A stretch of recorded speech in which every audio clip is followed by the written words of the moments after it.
ત્રિમંદિર વરણામા ખાતે 100 દિવસની સઘન ટીબી નિર્મૂલન ઝુંબેશનો શુભારંભ.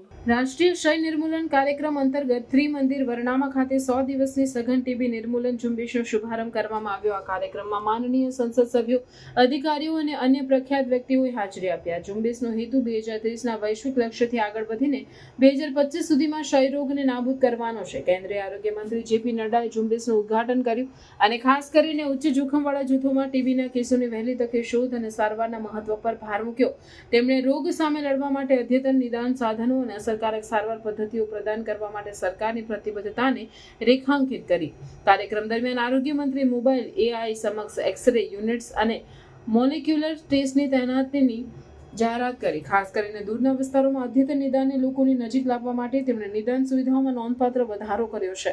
2014માં 120 લેબોરેટરીમાંથી આજે 8000થી વધુ લેબોરેટરીઓ સુધી નાની અને વધુ અસરકારક દવા પદ્ધતિઓના પરિચયે ટીબી સારવાર સફળતા દર 87% સુધી સુધર્યો છે.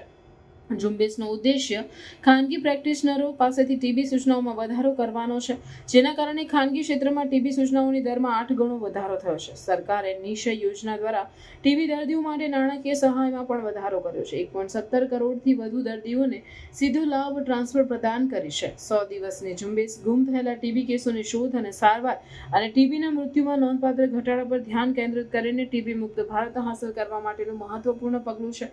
ત્રિમંદિર વરણામા ખાતેના કાર્યક્રમે આ સઘન પ્રયાસની શરૂઆત કરી અને ઝુંબેશને સફળ બનાવવા માટે સમાજના તમામ વર્ગોને સક્રિય રીતે ભાગ લેવા માટે આહ્વાન કર્યું.